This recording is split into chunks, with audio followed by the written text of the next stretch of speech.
Hello my friends, I'm Sunny today. I'm back with episode 4 of this SimTer Milan FIFA 15 career mode series. As you guys may possibly be aware by now, this is a FIFA 15 challenge career mode series that I'm doing against Merolan, another FIFA YouTuber whose link as always will be in the description below. If you aren't aware of what's going on, then a playlist link will also be in the description below with the last 3 episodes that I've done of this series. But yeah, we're going to dive straight into this episode and just open up this quick email about what we found in Spain. We don't really want to send out any scouts or anything just because transfer deadline day is over, the transfers are done. So this episode should be a lot shorter because it will literally just consist of the first few games of this season. What we're going to look at first is quickly look at our team stats. Oh no, we're not going to look at that. How do we get up the squad rate?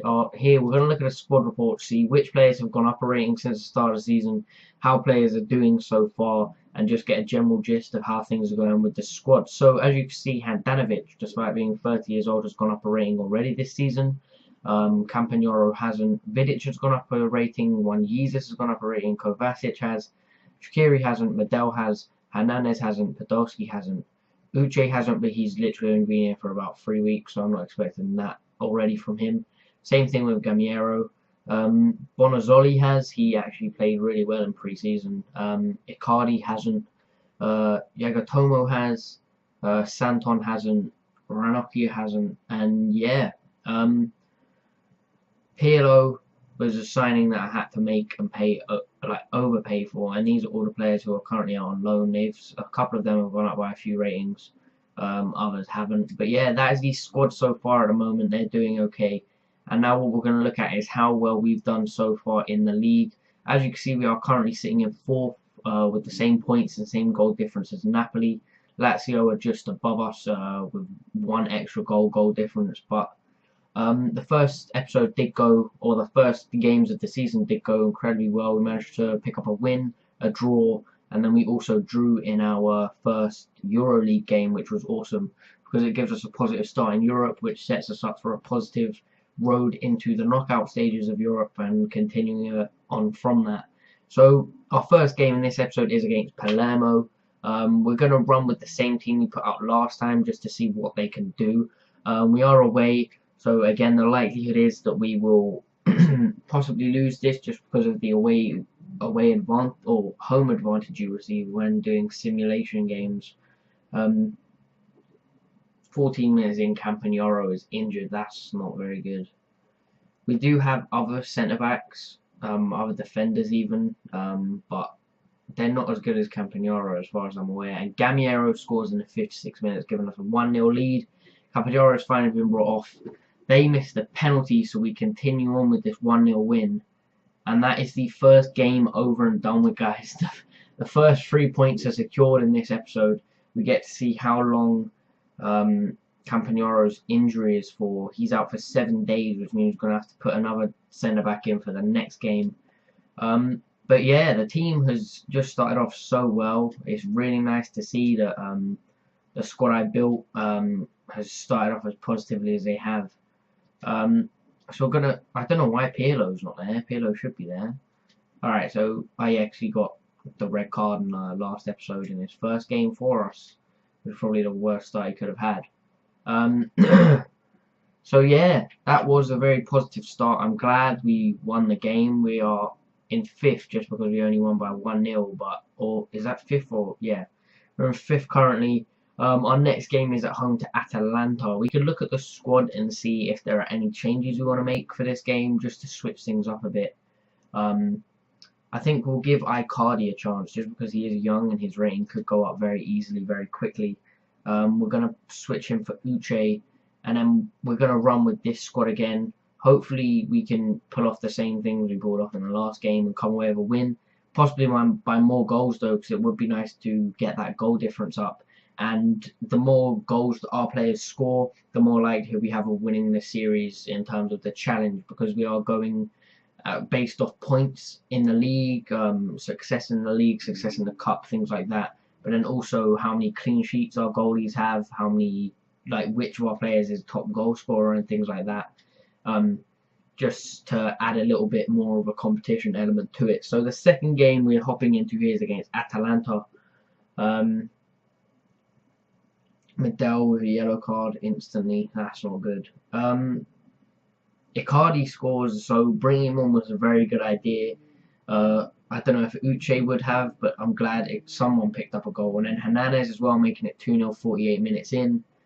Oh, these are the results we want. Early positive wins is what. 3-0 because Jesus decided to score in the 77th minute, and that is a very, very good victory for the boys. That puts us up to second place. Granted, it's only after 4 games, but second place is still an awesome way to start off this series. I'm not sure how well Merolan's doing as of yet, and I won't know till after this episode's uploaded. But wow, that is a very, very, very positive way to begin things with the team. Oh, we've come up against Cagliari. Their squad has people like Ibarbo, so you know it may not go as well as we would hope, but we're just going to have to see. Juventus, we have a game in hand over Juventus, but even if we win, we still won't go ahead of them. So they're doing pretty well without Pirlo, and we're doing pretty well with Pirlo. So currently, as things stand, we have Uche and currently only Uche is in the top goal scorers rank. Oh no, Gamiero is 19th in the top goal scorers rank as well. Apologies for my dog barking in the background again. I don't know what she's seen outside, but she's seen someone. So what we're going to do is just quickly simulate this last game. Like I said, this episode was guaranteed to be a lot shorter just because it has no transfer, no excess footage based off of that.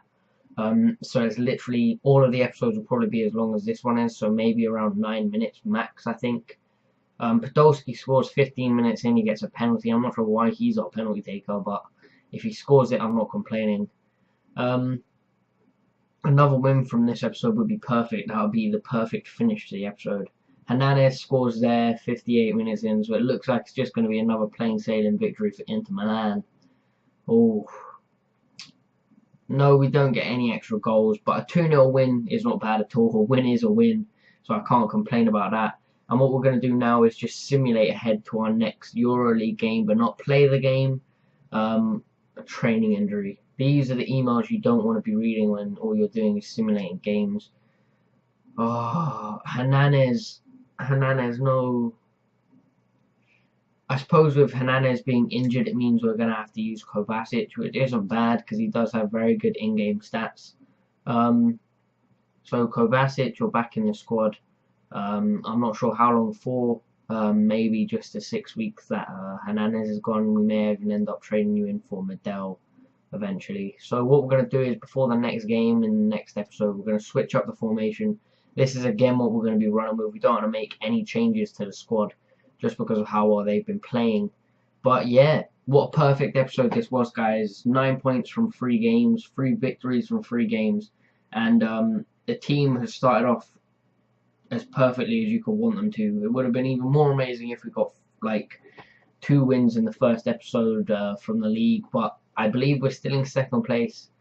Oh, it's on the wrong table because we're diving into EuroLeague game, but we will quickly check this now.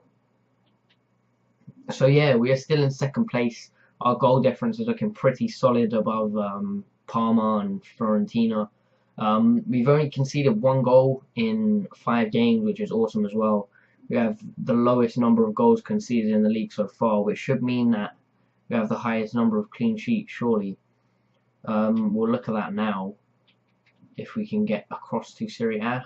So assists, Gamiero is within the top 5 for assists, and then clean sheets, Handanovic is racing ahead of the top of that table with 4 clean sheets already in the Serie A. And that is where we're going to end the episode, guys. I hope you have enjoyed. This has been SimTer Milan episode 4. And yeah, be sure to check out Roland's perspective and his episode and just see how well he's doing. I'll be sure to do so as soon as he uploads as well. But yeah, like I said, this has been SimTer Milan Career Mode episode 4. We have done incredibly well in this episode, and I can't wait to continue this and just hope that things stay as they are. So yeah, as always, my friends, I'm Sully. Links to my Twitch and Twitter, as always, in the description below. Be sure to go and subscribe to Merolan's channel as well, because he has recently just started his channel back up. But yeah, that is all, my friends. As always, like I said, if you have enjoyed, do be sure to leave a like. I'm Sully, and